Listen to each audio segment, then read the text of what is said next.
Friends, எல்லாரும் எப்படி இருக்கீங்க? இப்போ அடிச்சிட்டு இருக்கிற வெயிலுக்கு எப்படா சமையல் சீக்கிரமாக முடிச்சுட்டு கிச்சனை விட்டு ஓடலாங்கிற நிலமையில தான் நம்ம எல்லாரும் இருக்கோம். அட் தி சேம் டைம் சமையலை இழுக்காமல் ஒரு 10 நிமிஷத்தில் ஒரு ரொம்ப டேஸ்ட்டாக சூப்பராக செய்யக்கூடிய சிக்கன் பெப்பர் ஃப்ரை எப்படி செய்யறதுன்னு பார்த்துடலாம். இந்த சிக்கன் பெப்பர் ஃப்ரை செய்யறதுக்கு நான் இன்னைக்கு ஒரு 1/2 கிலோ அளவுக்கு சிக்கன் எடுத்திருக்கேன். அது கூடவே ஒரு 3 பெரிய வெங்காயத்தை நீளமாக நைஸாக கட் பண்ணி சேர்த்திக்கோங்க. அடுத்ததாக 2 தக்காளி, நல்ல பழுத்த தக்காளி சேர்த்திக்கோங்க. ஒரு 4 பச்சை மிளகாவை நடுவாப்பில் கீறி அதையும் சேர்த்திக்கோங்க. கொஞ்சமாக கொத்தமல்லி தழை, அடுத்ததாக கொஞ்சமாக புதினா சேர்த்திக்கோங்க. அடுத்ததாக மசாலா பொடியில் நம்ம சேர்த்திடலாம். 1 ஸ்பூன் மிளகாய் பொடி. நீங்கள் காரம் ரொம்ப சாப்பிடுவீங்க அப்படின்னா இன்னும் ஒரு 1/2 ஸ்பூன் எக்ஸ்ட்ராவாக போட்டுக்கோங்க. ஒரு 1/4 ஸ்பூன் மஞ்சத்தூள், 2 ஸ்பூன் மல்லிப்பொடி, 1 ஸ்பூன் பெப்பர் பவுடர், தேவையான அளவு உப்பு சேர்த்திக்கோங்க. அடுத்ததாக பெப்பர் ஃப்ரைக்கு தேவையான எண்ணெயை இந்த ஸ்டேஜ்லேயே நீங்கள் ஊற்றிடுங்க. எல்லாத்தையும் ஊற்றி முடித்தாச்சு. இனி அவ்வளோதான். இதை அப்படியே ஒரு பெரட்டிடலாம். நல்லா எல்லாத்தையும் சேர்த்து நல்லா மிக்ஸ் பண்ணிடலாம்.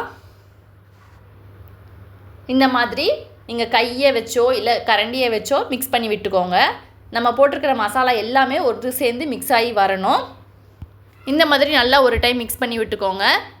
இப்போ இந்த ஸ்டேஜில் நல்லா மிக்ஸ் ஆகி வந்திருக்கு பாருங்கள். இந்த மாதிரி மிக்ஸ் பண்ணி வச்சுக்கோங்க.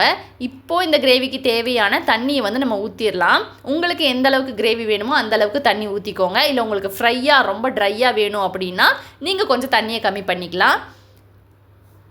தண்ணி ஊற்றி விட்டுட்டு ஒரு டைம் மிக்ஸ் பண்ணி விட்டுக்கோங்க. உப்பெல்லாம் கரெக்டாக இருக்கா அப்படின்னு செக் பண்ணிக்கோங்க. இப்போது இதை அப்படியே தூக்கி ஸ்டவ்வில் வச்சு மூடி போட்டு க்ளோஸ் பண்ணி லோ ஃப்ளேமில் ஒரு 10லேருந்து 15 நிமிஷம் வரைக்கும் நீங்கள் மூடியை ஓப்பன் பண்ணாமல் லோ ஃப்ளேம்லேயே வச்சு அந்த சிக்கனை நல்லா வேக விட்டுருங்க. 15 நிமிஷத்துக்கு அப்புறமா நான் ஓப்பன் பண்ணுறேன். சூப்பரான சிக்கன் ஃப்ரை ரெடியாக இருக்குது. உங்களுக்கு இதை விட கிரேவியாக வேணும் அப்படின்னா நீங்கள் ஃபஸ்ட்டே தண்ணி கொஞ்சம் ஜாஸ்தியாக ஊற்றிடுங்க.